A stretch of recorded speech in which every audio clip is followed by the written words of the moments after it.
الخير جميعا. اسمي سامية وردان، أستاذة مكونة بالمركز الجهوي لمهن التربية والتكوين بجهاز الدار البيضاء ستات شعبة اللغة الإنجليزية. حاضرة اليوم في هذا المعرض كفنانة تشكيلية ضمن 3 فنانات تشكيليات أخريات مغربيات التقيتهن في ورشة أيد الزين. هذه الورشة التي عرفتنا بالطبيبة انتصار والطبيبة نادية أصالح والمسؤولة التجارية بالسفارة البلجيكية ملك الشاوي. لكل منا توجه في تناوله للريشة والألوان والتعامل مع الألوان المرسمية التشكيلية. كما تلاحظون ورائي وفي اللوحات المعروضة في هذا المعرض أن لدي تناول تجريدي، لا أستطيع أن أكون تقريرية في تعاملي مع اللوحة، ولذلك فإن تناولي هو تناول تجريدي. كما تلاحظون هي لوحات فيها نتوءات، وهذه النتوءات لإعطاء بعض الحياة للوحة. تعلمت الكثير في ورشة ومحترف أيد الزين من أستاذي الفنان التشكيلي زين العابدين الأمين، الذي اكتشفنا معه طريقة جديدة في التعامل مع الألوان والتوجهات والأشكال، والمهم في ذلك هو الجرأة في التعامل مع اللون وإعادة اللون وتصحيح الأخطاء وإعادة اللوحة لما لا. كل هذه الأشياء كانت أوقات متعة، أوقات اكتشاف للذات، أوقات لتخفيف عن أعباء الحياة، للتخفيف عن ما نعيشه من الضغوطات في مدينة كبرى كمدينة الدار البيضاء. هي في الحقيقة أوقات الرسم ولا أوقات التواجد في محترف أيد الزين هي أوقات حلم بمعنى أنها أوقات سريعة تمر بسرعة رغم الساعات التي نقضيها في محترف أيد الزين، لأن متعة اللقاء بالفنانات الأخريات اللواتي صرنا صديقات درب، صرنا نرسم ونتكلم وفي نفس الوقت نخفف كما قلت من أعباء حياتنا اليومية. بالنسبة للمهنة ديالي كأستاذة مكونة وأستاذة باحثة في مجال التربية، وهذا ليس له علاقة بالفن، بالعكس الأستاذ الذي ينهل من منابع مختلفة، منبع الرسم ومنبع الشعر ومنبع المسرح، هو الأستاذ الناجح، لأن الأستاذ ذو اللون الواحد داخل القسم هو بالضرورة أستاذ فاشل، فيجب أن تتعدد ألوانه وتتعدد ممارساته، وبالتالي يكون له نتائج جيدة أو مبهرة إذا استطعت القول. نعيش في حياة كلها أعباء أسرية، مهنية، اجتماعية، وحتى على مستوى البنية التحتية في الدار البيضاء. فأنتم كما تلاحظون فالتنقل في الدار البيضاء هو شيء ليس بالشيء السهل. الحصول على متنفسات أو التعاطي لأشكال فنية تساعد الإنسان على تخفيف من متاعبه هو شيء مهم. وكما تلاحظون أنا أستعمل الكلمة تعاطي، ليس تعاطي أشياء سلبية كالمخدرات وأشياء تضر بالصحة وتضر بالجانب الاقتصادي للإنسان، بل التعاطي لأشياء فنية تساعد الشخص على التخفيف من ضغوطاته وتساعده على أن يكون أحسن في أسرته وأن يكون أحسن في مهنته. ملك شاوي عرساوي، donc je suis artiste peintre. J'ai démarré la peinture il y a quelques années et puis il y a à peu près 2 ans qu'on a décidé, des 4 amis, qu'on a décidé de prendre des cours et d'essayer d'apprendre des techniques nouvelles.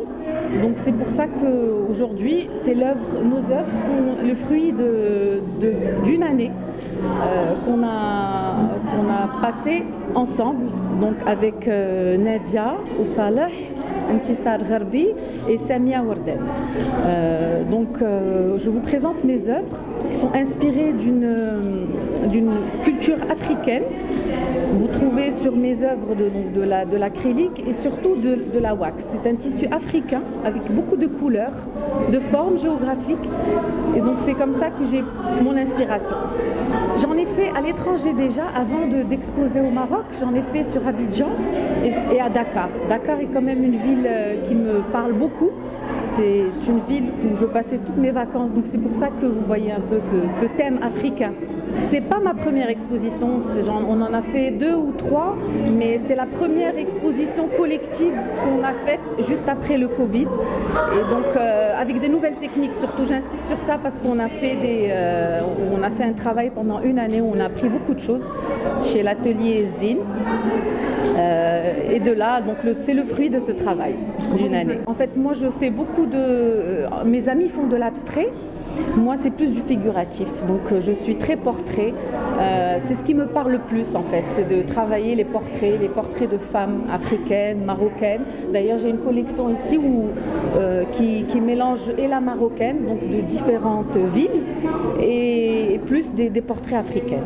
Je parlais de ma famille, en fait, comme on est natif du Sénégal, donc c'est pour ça que j'ai eu cette inspiration. J'ai voulu me différencier un peu de ce qu'on voit, de ce qu'on a l'habitude de voir sur les toiles, et je voulais vraiment mettre ma touche, on va dire un peu sénégalaise sur mes toiles. نادية وصلاح حنا مع لاتولي عيد الزين كننظموا هذا النهار واحد لو فيرنيساج اللي تحت عنوان ترانز فورماسيون، والمشاركين في هذا المعرض هما عبد الله وملاك الشاوي، سامية وردان وانتصار الغربي.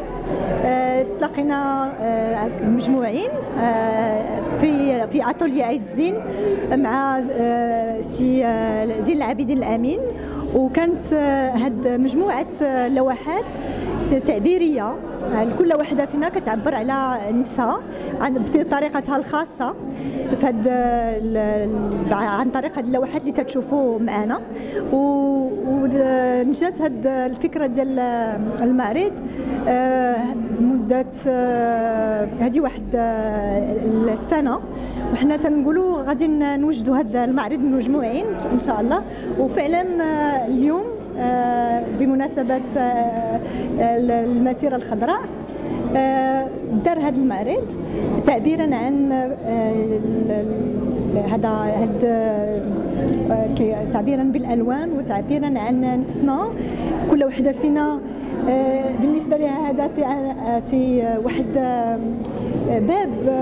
باب للخروج من لا بانديمي ومن الكوفيد، لان باب للامل وباب للتعبير عن النفس، وما دامت هناك الحياه فهناك امل. وبالنسبه لنا بكل فرح كنستقبلوكم معنا في هذا المعرض، وكنتمنوا انه ينيل الاعجاب ديال المشاهدين. وكان ان شاء الله الامل ديالنا هو اننا هذا المعرض ما يكونش هو الاخر، ويكون معارض متنوعه في مناطق جديده، سواء في الدار البيضاء ولا خارج الدار البيضاء، للتعبير عن النفس وللخروج من الطاقة السلبية اللي تنعيشها في هذه المرحلة من الحياة، في هذا اللي عبر الألوان كما تشوفوا. ألوان زاهية وألوان مريحة للعين ومريحة للقلب ومريحة كتعبر عن الأمل ديالنا كما قلت لكم. وإن شاء الله ما دامت الحياة فما دام هناك أمل، وإن شاء الله سنخرج من هذا الكوفيد بطاقة جيدة وبأمل متجدد بإذن الله. Je suis Intessar Al-Gharbi, l'auteur de ces tableaux qui sont derrière moi. Je suis médecin, hypnopraticienne, et je suis ravie de participer à cette exposition qui est sous le thème transformation. Transformation, c'est le fait de transformer les formes, les couleurs, pour en faire quelque chose que la personne qui le voit l'apprécie, et c'est y a trans et formation. La trans, c'est cet état d'esprit de non inconscient, c'est notre inconscient qui nous montre ce qui se passe dans les profondeurs de chacun. Et que ce soit l'artiste, que ce soit le public qui le voit, est touché justement par cet état. Cette exposition, moi j'ai intégré l'atelier Aitzin à un moment où j'ai senti que j'avais besoin d'avoir plus de technicité, plus de savoir pour les formes, les couleurs. Et voilà, j'avais commencé avec un autre style qui est le naïf, et maintenant je suis arrivée à ce style que vous voyez là, l'abstrait, avec plus de savoir et de technicité. Et je remercie notre professeur qui nous aide, qui nous montre, qui nous encadre dans ce domaine.